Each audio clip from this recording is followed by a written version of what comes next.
Oh, Jack. Oh, look at it.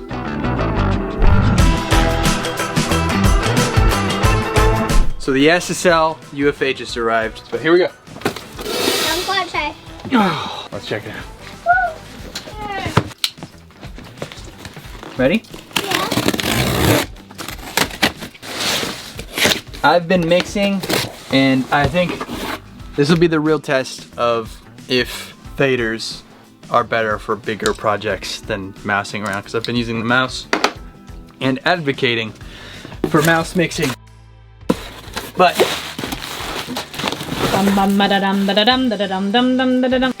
SSL box inside there. The way that this comes is it actually sits on a tabletop on your desktop, but you can order special rack mounts to be able to actually mount this in the rack. And since the Danger Fox has the rack right accessible in front of me, I have that coming, but it's not here yet. Oh, Jack. Oh, look at it. Guessing power supply and cables. Oh, wow. Can we try it out? Oh, look at that. Rip it. Yeah. So this is just a controller, obviously. But let's feel the faders. Oh. Is that cool? Yeah. Let's see if it fits in the Danger Fox. Wow. We'll make it work. This might actually be perfect. Oh, actually look, the plugs aren't directly on the back, preventing it from being able to be plugged in. They thought about that, and they're sort of set into the middle. So I could have it here. I said, what do you think about this SSL UF8 controller? So cool. So cool.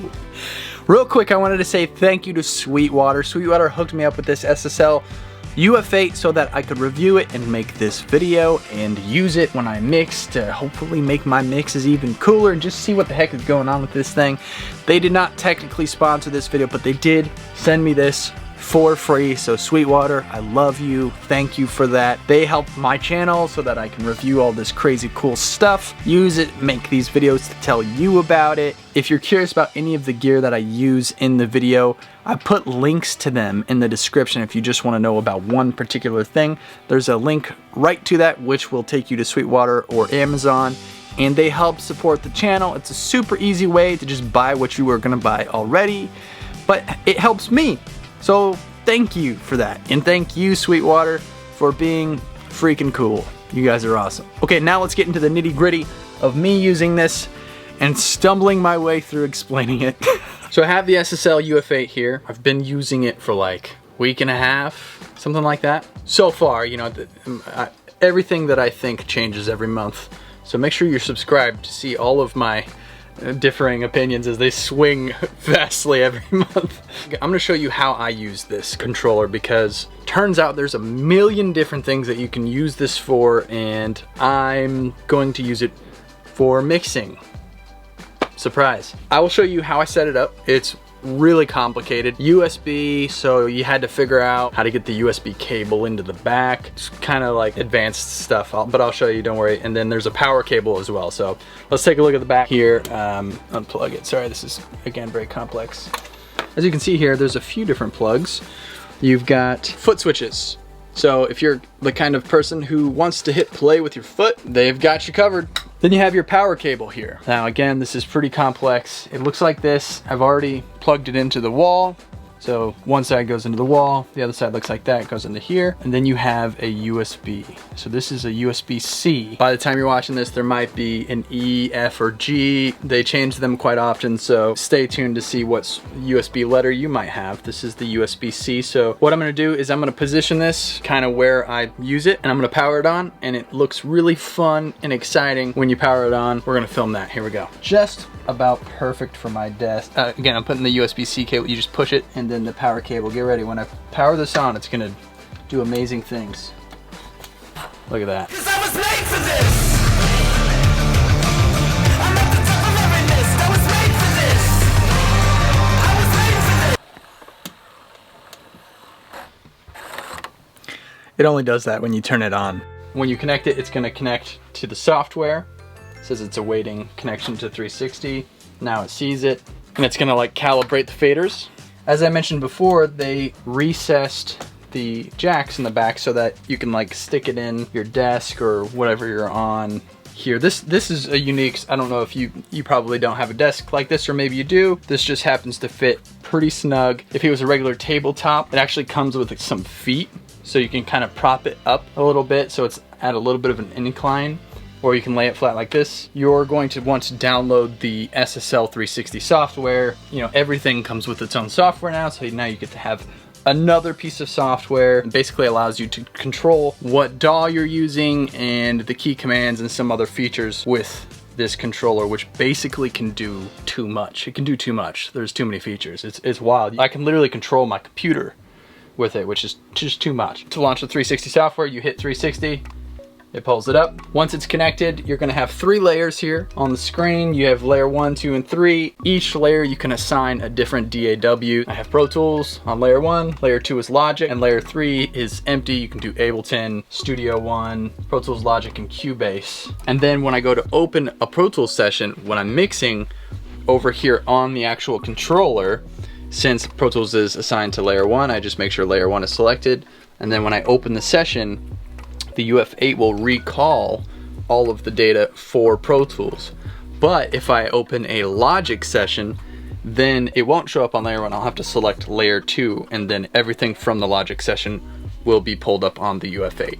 Also, it's good to know that on SSL's YouTube channel, they have specific dedicated videos for setting up the UF8 with all of these DAWs. So if you use Ableton or Cubase, Studio One, Logic, Pro Tools, any of those, they have a dedicated video on the actual setup for getting it working with the DAW. I'm not gonna cover that. If you wanna check that out, that's on their YouTube channel. So if you use any of those, then there's a preset that you can just select, and then if you're using something different, I have no idea how to do that. We'll do a follow-up video on that because I use Luna a lot, so I'll be figuring that out.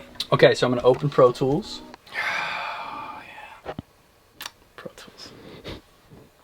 All right, well, while we're waiting, we've got our 3 layers here on the top left. Then you have 3 quick views. So you can assign 1, 2, and 3 to be preset views. So if I just hit 1, back and forth, it flips between edit and mix. For whatever reason, if you want to control zooming and stuff, you can do literally whatever you want. I think you just come down here to this little cursory section where you have the center and then the arrows. And I think you can zoom, view, see that? And then you can zoom in and out. I'm not the kind of guy who's gonna use that because I just want the faders. Basically, I want to write automation for my mixes, and so far, at least with that, it's been really, really nice. But we'll get to that in a second. So you've got your soft key section up here. The V pot is referring to these knobs which default to pan. So if you are in the mix window and you're on a selected track, you can flip through your banks 8 at a time, and it follows on the mix window as well. So as you see, I'm moving through here. It's actually changing my view, and then you can do it single channel at a time. So what I found after a week or so of using this is if I'm writing automation, let's pick the drum bus, you hit select on that track, and then I'll pull it over right here, so that way when I'm sitting at my desk, I can have one hand on the monitor on my left, one hand on the mouse, and then when I go to write, I can just hold it right here. Obviously you can use any of these, but I like the one that's closest to me. Obviously it's gonna be a preference thing. And then to flip between automation, your selection mode over here. So it will default to normal. When you're in normal selection mode, you can go to a channel that you want and basically do any actions. You can write automation by hitting auto over here, and then your auto mode is in the bottom corner. So typically when I'm using this, I'm gonna find the track that I wanna write to, vocal bus, select it, and then I'm gonna hit the automation mode. So I'll throw it into touch mode or a latch mode, and you can verify what mode it's in by looking at the little screen here where it says latch. So when I'm done, just hit read, and then it's out, and everything follows in Pro Tools in real time. I think personally when I'm mixing, I get distracted by looking at all of this. I mean, you can see there's just there's a lot of stuff going on here, and it's kind of like trying to focus on an idea while you're scrolling Instagram. Like there's just too many distractions writing something musical or paying attention to what I'm listening to. So for me, this has been a huge improvement as far as mixing effectively. So I personally only use this for automation. It's really, really cool that you can do a million different other things with it. I do think it's cool in the 360 app, when you go to either the soft keys or quick keys, you can actually choose what they do. So you can customize, like if I go to soft keys and I go to page 1 or 2 or 3, you can see all of your controls. So this is where it gets weird, because now on soft keys page 3, you have your control, your option, your command, shift. So theoretically, I can just control my computer using these soft keys. And you can customize what the soft keys are doing. So if I hit play, it's gonna start playing the track. So you'll see some of the automation going here for this song as it's playing, and then you can, obviously stop, fast forward, rewind, all with the soft keys if you don't want to hit the space bar or whatever. But all of those keys are on here if you're the kind of person who likes to use more of a console format. It's cool that you can do that. Again, I don't think I'm gonna be doing that, but I do love to be able to customize things and go to page 5 and it's all blank, so you can insert your own commands, essentially. I saw a video where the guy basically created a soft key sequence of commands where he triggered the drums by just pressing the button. So he found like a snare hit that he liked, highlighted it, copied it, went to the next track, and the soft key was a sequence of commands where it would tab to transient from the track above, go down to the bottom track, paste it, go back above, tab to the next transient, go down below and paste it. So every time he would just hit one button, it would manually go through and trigger a sample for whatever track he had selected with one button, which is really cool if that's how you do sampling. And the concept of sequencing whatever 5 key commands with one button is pretty cool. So yeah, there's really a lot of potential that you can do with this. Okay, so now talking about the position of the UF8, I do have the rack mount coming, so you can order ears that connect to this. I don't know what they're called, rack mounts or something.